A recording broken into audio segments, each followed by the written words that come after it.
Hello and welcome to Tea Time. Yeah.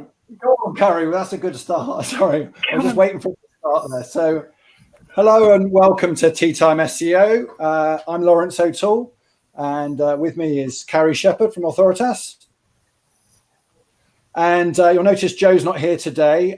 She's our regular host of Tea Time SEO. And so on behalf of everybody, I'd just like to wish her a happy birthday because she's got the day off for her birthday. I don't know what Egypt signed off a day off for her, but I think it might be me. But I wish her all the best. That is JP's dog in the background, which is joining the party. So for today, I just want to say I'm the CEO of Authoritas. I'll fill in for Joe. We obviously make SEO software. We are not an online streaming company. We've got some great stimulus packages to help out people who are looking to change platforms during the coronavirus. But we're not here to sell today. We're here to learn. I don't know about you, but I have learned loads more in lockdown than I have in the past 12 months. And today, hopefully, will be no different because we have some great speakers to help us learn even more today.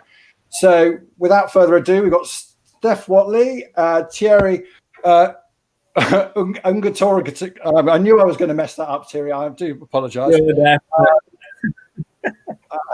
Ngutegure, I'll try it again, and JP Sherman. And I'll just let them introduce themselves. So over to you, Steph. Hello, I'm Steph Whatley. I'm an SEO manager at Blue Array in Reading, which is a specialist SEO agency. I've done a couple of rounds. I haven't done that much speaking compared to a lot of people. But last September, I spoke at BrightonSEO. I've spoken at Women in Tech SEO and ReadingSEO as well. I've got around 6 years experience in digital marketing, but I chose to specialise in SEO a couple of years ago. I like finding efficiencies, I like playing with data, and I really like staffies, best dogs ever. And I'm also getting into crochet, so hit me up if you enjoy. Thanks, Steph. And over to Thierry. Awesome. So my name is Thierry Ngutegure. So the most epic score you probably ever get on Scrabble. And I am the an insights manager over at Rise at 7. So my background is actually predominantly in biological science and consumer behavior. And the types of things I look after over at Rise is essentially operational efficiencies, reporting strategy for SEO and PR, and everything kind of data-led news generation as well. And I'm former Epiphany and J-Wing, for any of you guys that have been around the block. And I'm a lover of brews.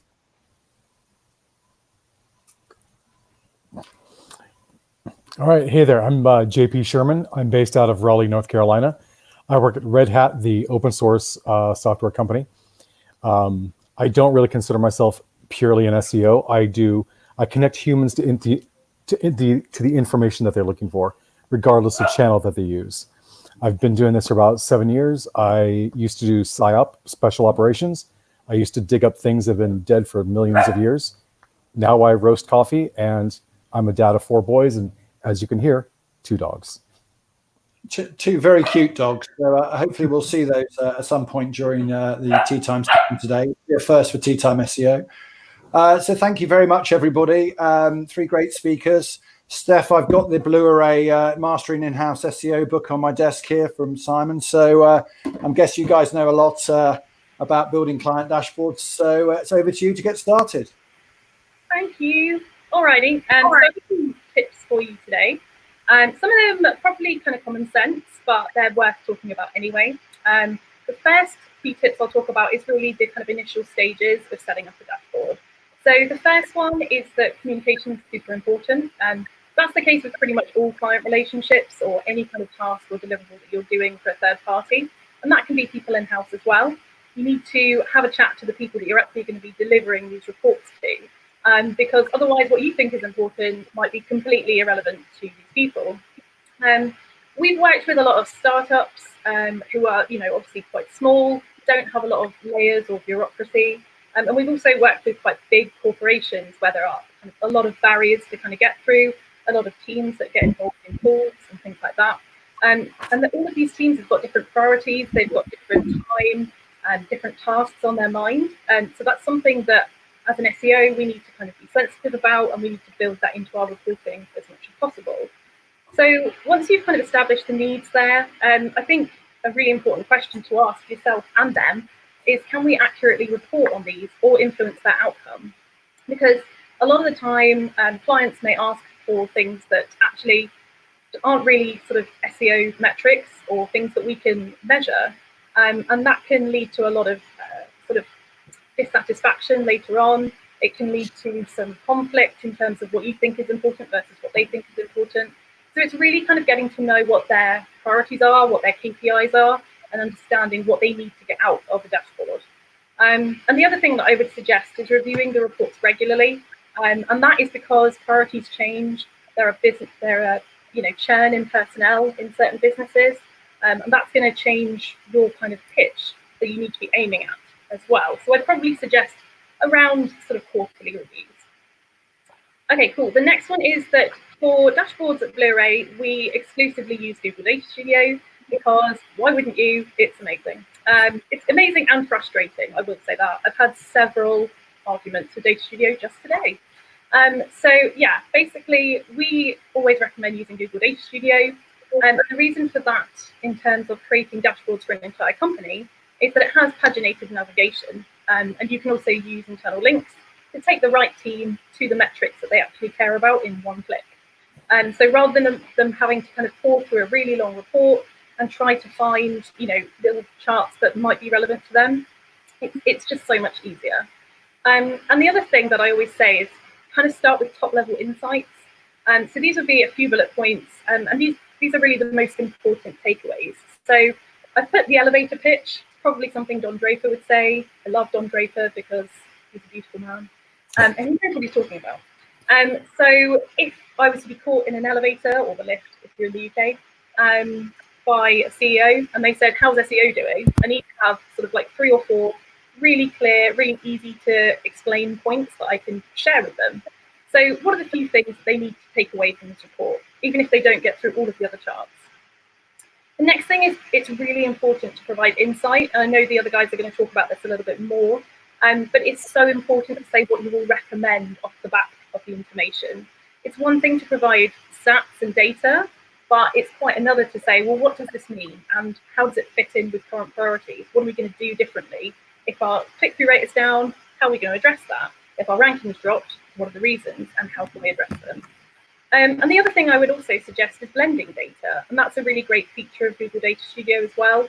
It's so easy to blend so many different APIs from so many different platforms and software.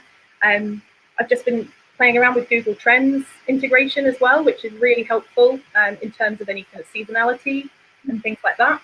So there's lots of ways that you can reduce the number of charts but still get a lot of information in. This slide is really just, it's not exhaustive, it's not prescriptive, you don't have to follow everything here, but these are some examples of sort of metrics or dimensions that you might perhaps want to choose if you're creating reports for these different teams.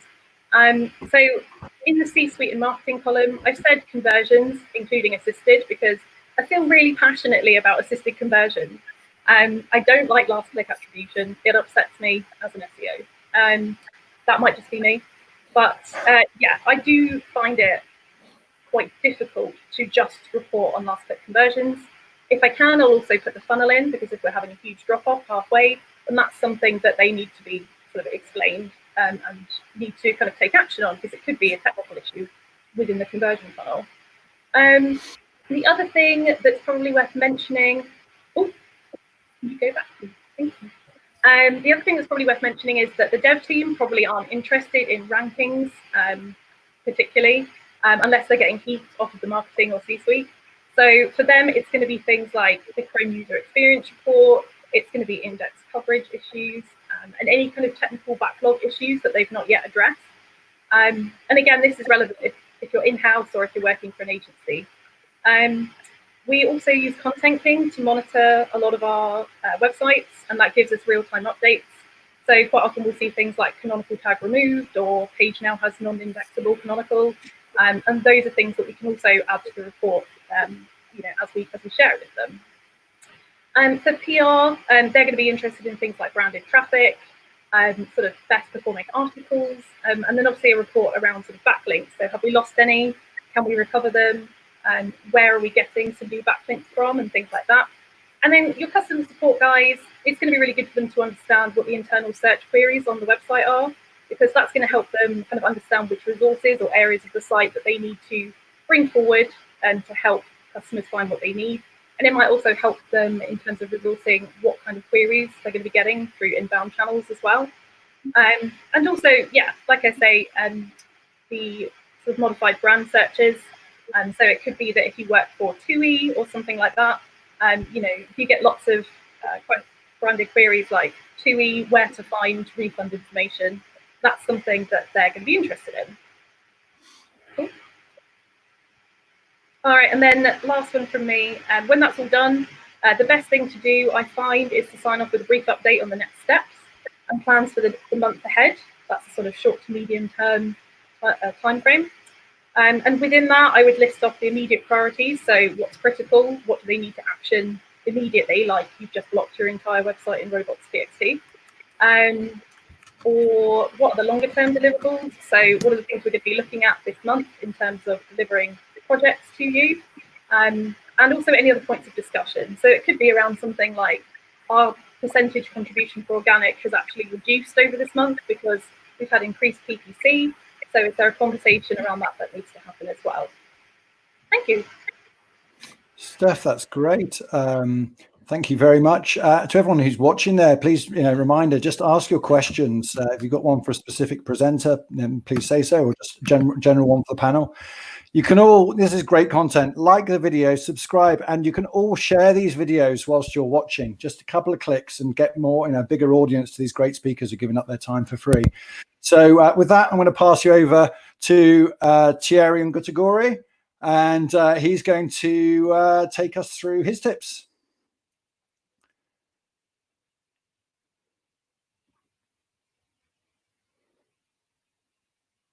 I think you might have to unmute yourself there, Thierry.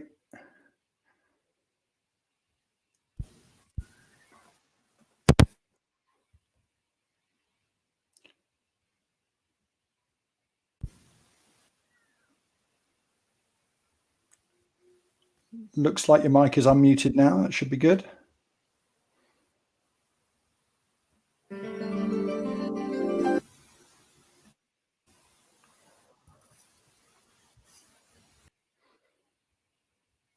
Okay, it looks like we've lost Thierry. I don't think that was down to my pronunciation of his name, which I messed up completely the first time, having got it perfect in rehearsals. So I think maybe what we'll do is he'll rejoin us in a second. If you've got any questions whilst you're watching, please fire them in. And why don't we just give him a second or two, otherwise we'll have to reorder all the slides. And I might just start with a question for Steph. You talked about Google Data Studio being exciting and amazing. I share your excitement and amazement, but what about the pitfalls of using Google Data Studio? Yeah, I mean, it's inescapable that, there's no such thing as a perfect platform. There are sampling issues with Google Data Studio, and it can be quite clunky, I find, a bit fiddly to set up. I think the thing with Data Studio in particular is that it's a lot of front loading of effort, but it's easy to maintain. So I think that's one of the really strong perks of it. Okay, good. All right, well, we'll expand on that more later. Thierry's rejoined us. Thierry, can you hear me? I am back. I'm back. Do you know what? You spend £1,000 on a laptop and the last thing it can do is even hear you. This is getting outrageous. Honestly. Internet connection to Bradford. Well, you're back. So whilst we've got you, I'll let you crack on. Thank you. Yeah, I'll crack through. So I do apologize if my sound does go. Please let me know. I'll literally jump back. I'll jump out and I'll jump back in. But so a couple of tips I just wanted to go over, everybody, is from a metrics perspective. So I work with, maybe like report on about 23 odd different dashboards for a multitude of clients. So everybody from an in-house team all the way to kind of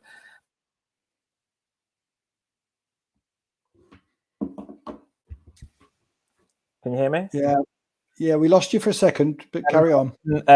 Different types of silos. And so what I seem to find is that the metrics kind of form into two paragrams, essentially. So performance metrics and predictive metrics. So what I mean by either one is similar to what Steph was mentioning earlier, is that we need to kind of be focusing on and trying to understand what metrics our clients are actually bothered about when we're putting these dashboards together. So with the predictive metrics, you're looking at what the rankings, time on site, conversion rate. And then with the performance metrics, it's once those variables are aligned and they're all kind of delivering what you need, they should therefore then cause the performance metrics to do really well. So in that sense, we're looking at the profits, the revenue, the kind of bottom line type stuff. So it's truly understanding is what is your client or is your team actually bothered about before building them, because there's such a danger with these types of things as well to have a dashboard that's honestly like never ending. It scrolls forever and ever and ever. And I doubt anybody, any Tom, Dick, and Harry is going to see the graph right at the bottom. So it's making sure that each one of those things that you have in there actually adds value.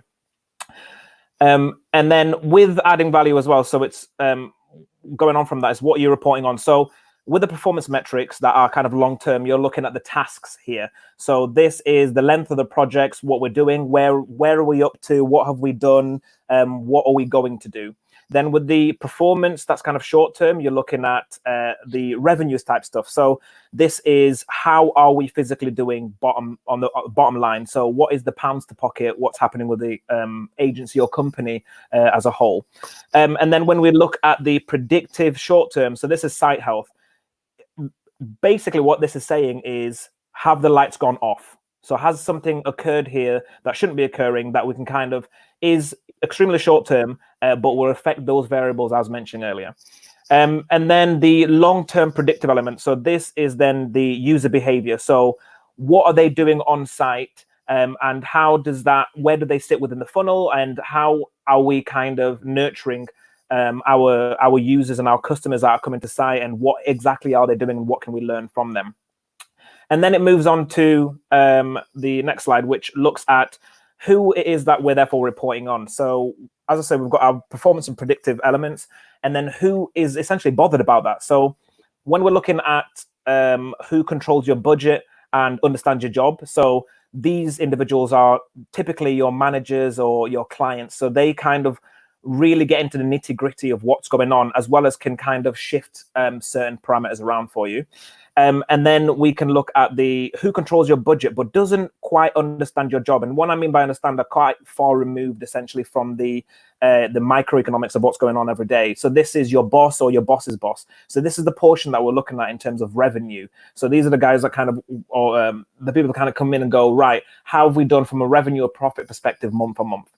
And then the doesn't quite understand your job, but doesn't control your budget and doesn't understand your job. This would be the IT element. So this is the, are the lights still on? So these are the people who sort out the short term kind of disruptive elements, but also kind of get you back on and get those kind of lights back on the house, as it were, and kind of fix those things for us. And then the behavior element I was mentioning earlier, so this is the UX and the PR element. So they understand your job, but don't necessarily control your budget. So understanding, firstly, which metrics the person you're reporting to actually is bothered about is honestly half the task and saves you half the time.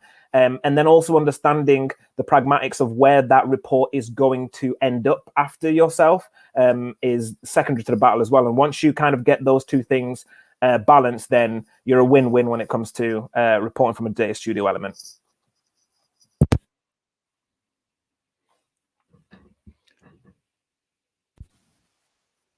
That's great, Thierry. I think that was your final slide there. So thank you. I don't know whether we lost you again or you can still hear us, but now heading all the way over from Bradford to California to JP and his border collie pups. And yeah, for your tips. Thanks, JP. Yeah, first of all, I want to recognize how good Steph and Thierry's presentation was. It was really, really spot on. I take a perspective from less of an agency perspective and more from an in-house SEO perspective, because I think there's some nuanced differences when it comes to agency dashboards and in-house, i.e., or even enterprise dashboards.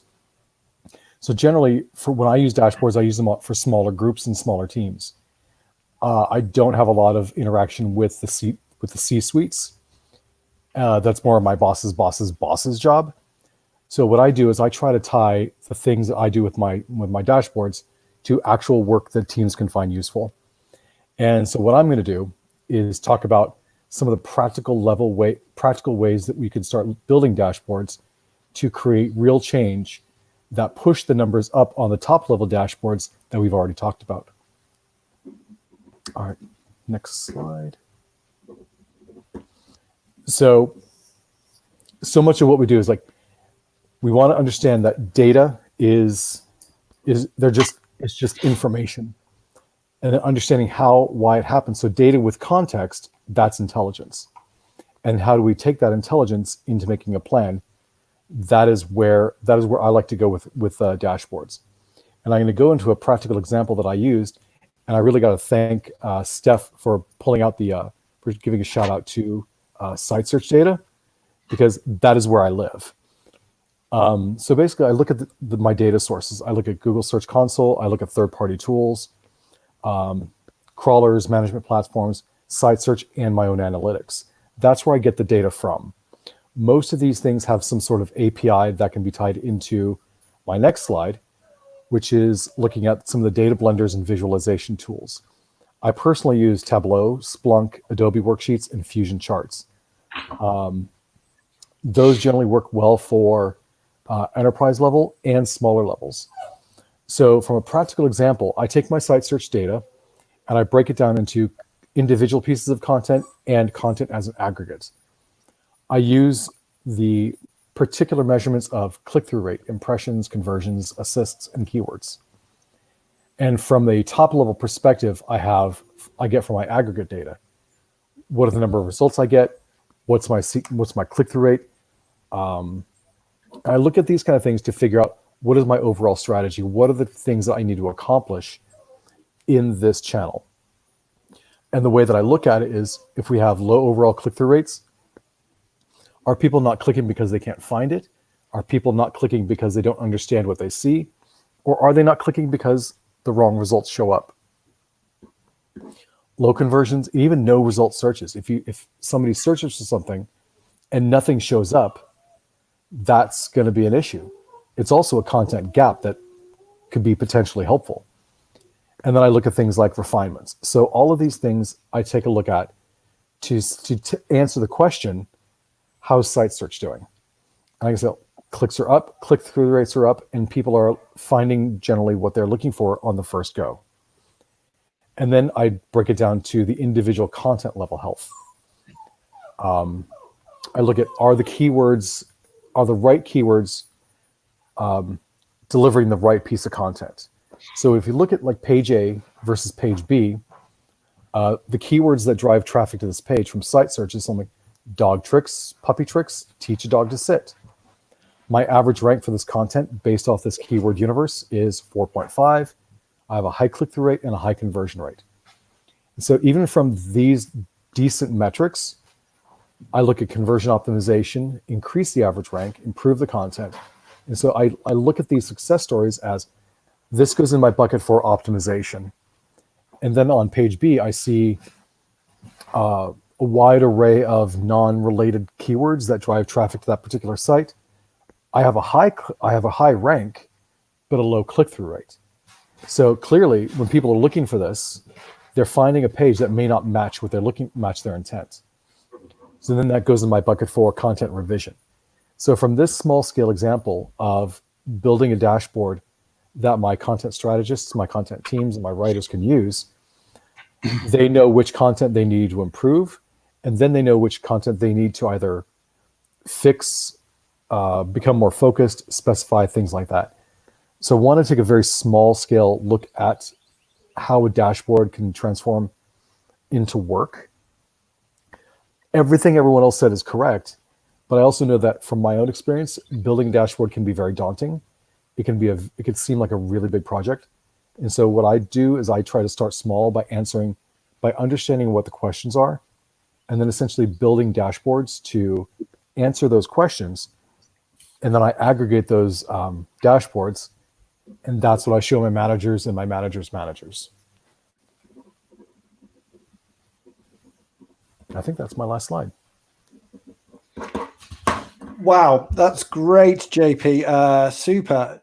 Steph, Thierry, JP, really great advice there. I've got to say, this is the second session we've done in the last month or so on dashboards, and the timing couldn't be better from our perspective. We're after 10 years of building SEO software, about to in the middle of specifying a new global SEO reporting dashboard for reporting across multiple countries for enterprises and agencies.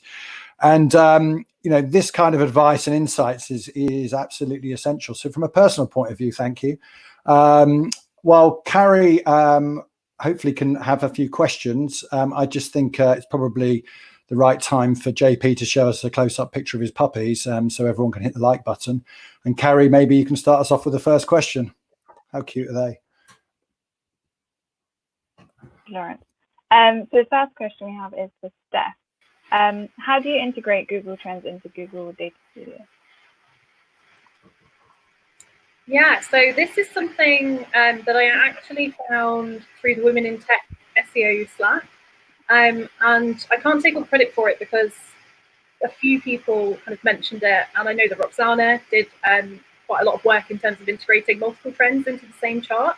But the API isn't an official one. It comes through a company called Strategic with a Q. I have also got a guide on how to use it that I wrote up for internally at Blue Array. But what I can do is I can have a look at that and anonymize our key and everything, and I can put it on my Twitter. So yeah, please do have a look. Great, maybe that's something we can cover in the blog post to follow up. That would be great. Yeah. Great. Definitely. So we have a question from Sarah. She says, as soon as her budget gets defrosted, she is getting the team busy with Google Data Studio. What would be your must-have starter for Google Data Studio? That's open to anyone.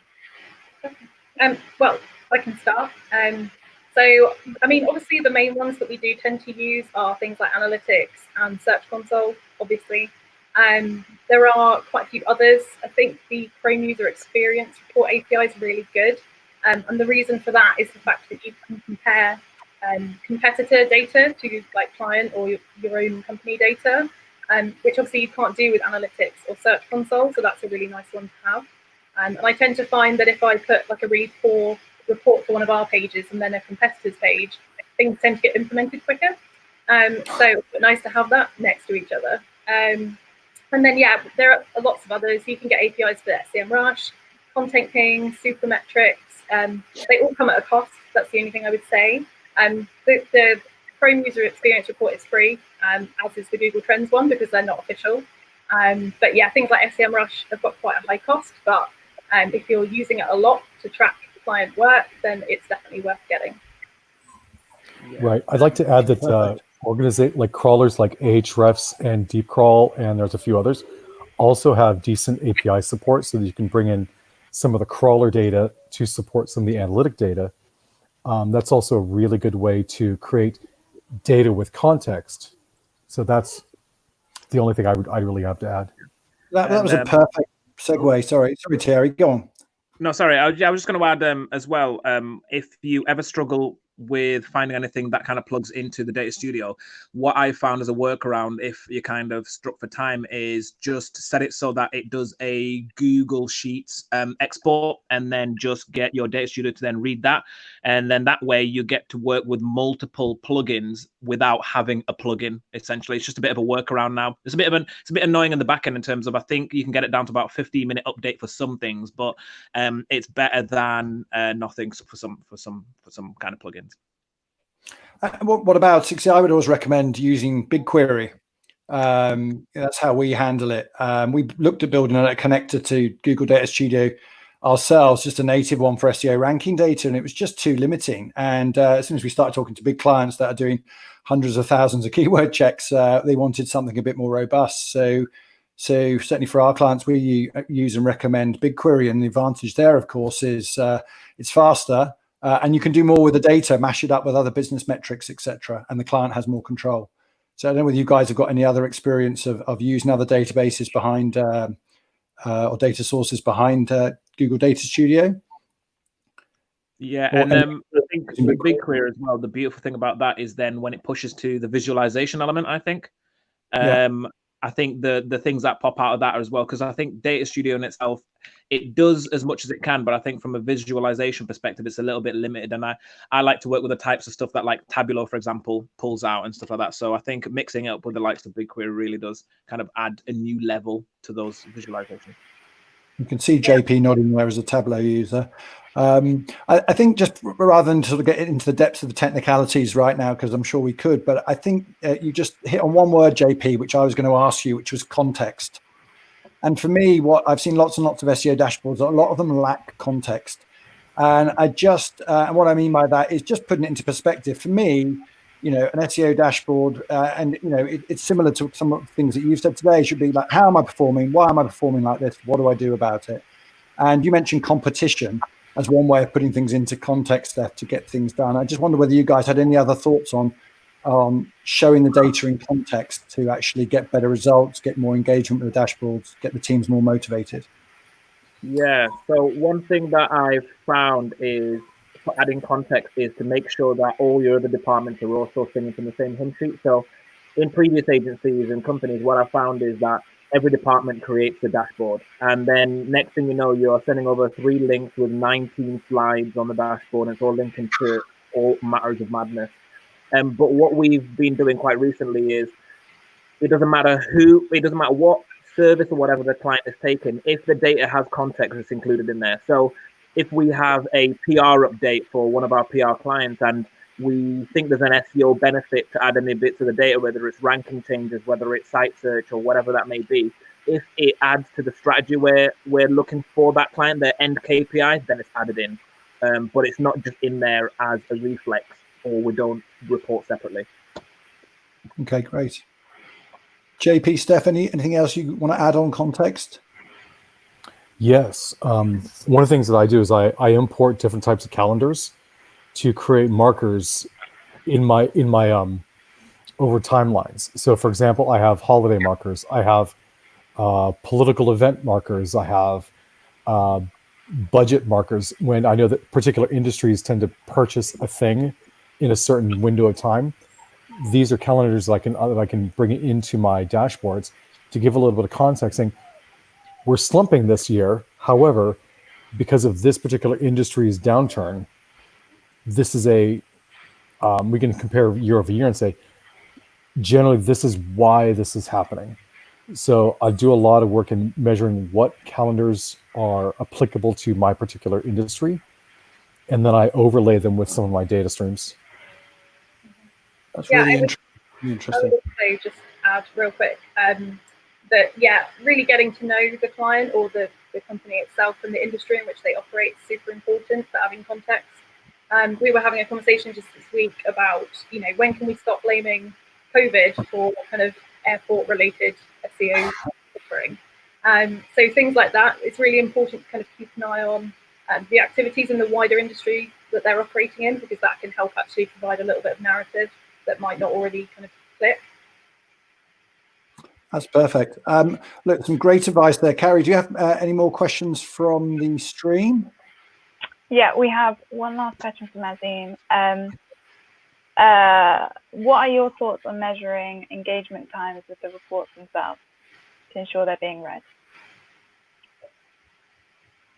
We could do a pop quiz. So I have opinions, like lots of opinions on that. I'm generally distrustful of engagement metrics for lots of reasons. Many analytics platforms, they don't measure any data on the last page visited, and so there are lots of assumptions that need to be made. In order to talk about engagement, you need to start with understanding the assumptions that you're making, and understand that every assumption that you make could be a wrong assumption. Also, assumptions include your own biases.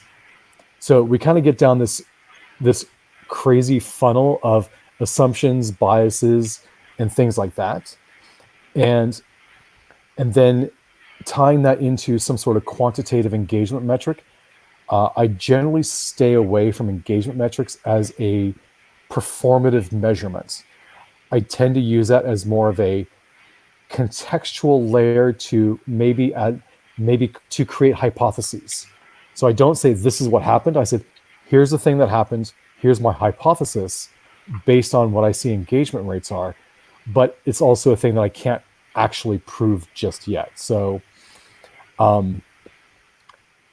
it's a really long-winded way of saying I look at engagement as a conversation starter, as opposed to a how are we doing quantitative measurements. Okay, so it's not cut and dried, not binary. It's a discussion point as much as anything else. It gives you something to hypothesize and perhaps maybe take some plans or A/B testing around or whatever. And Steph, do you have anything else to add to that?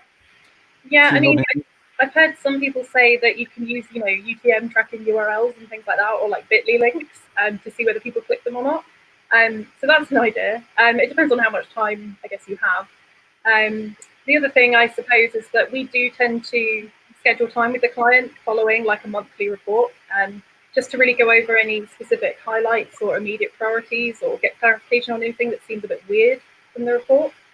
So it kind of forces their hand to engage with it, because we're going to be talking about it. We're going to be asking them questions that they can sort of help us do our job better. Okay, great. And if Thierry's got anything else to add to that, I think that's probably the last question from the online audience. I've got one more for you, which is, and the reason I'll put it into context for you, talking about context, is we launched today user intent in our SERPs API. So for every keyword you're researching, we give you a sense of whether it's navigational, informational, commercial research, or transactional. And I just proposing that as a new metric for SEOs. All SEOs everywhere are talking about user intent and making sure your content matches for your user intent. So are clients yet asking you guys, or internal users asking you to try and come up with a new metric which measures how well you're doing in terms of matching your content to user intent? Is that something we should be looking at? From my perspective, I think it's not something that we've certainly had, or certainly not with my clients. However, I think as a kind of proxy, we do tend to find that there's discussion around which pages are converting better, which can kind of give you insight into which kind of sort of intent they have, how far down the funnel they are, in terms of whether it results in a last click conversion and things like that. But I think it's going to be really interesting to be able to kind of filter data that way in the future. And I think it probably will, if done successfully, I think it will add quite a lot to SEO reporting and actually to results themselves, because it will enable you to kind of highlight and pinpoint specific areas that you want to focus on from a business point of view.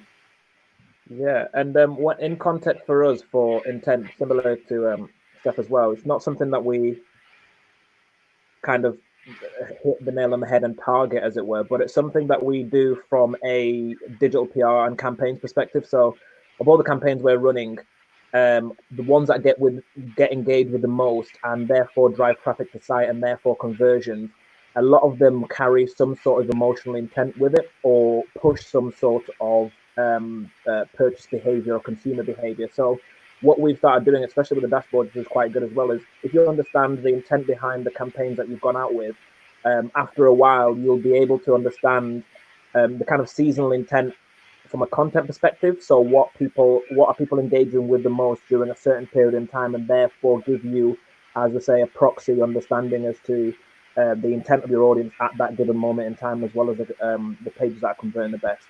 So yeah, similarly. Interesting. Okay. Yeah. JP, I'll let you have the last word. Go on. Say again? I'll let you have the last word, I think. Yeah. So this is actually a topic that I can speak to at really annoying levels. So when it comes to what I do as from a support perspective, we at Red Hat, we actually built an intention detection machine learning system for our site search. And the short version is that we know that people come in for troubleshooting. We can now predict with a 96% accuracy if a query is related to troubleshooting. And so I think it's a good thing to do. It's a good thing to study, but actually having a quantifiable metric for like a dashboard, I think that the left and right limits of defining intent needs to be really, really clear. Otherwise, it can get really fuzzy and open to interpretation, which doesn't help clients or internal groups actually, make decisions and change. Yeah.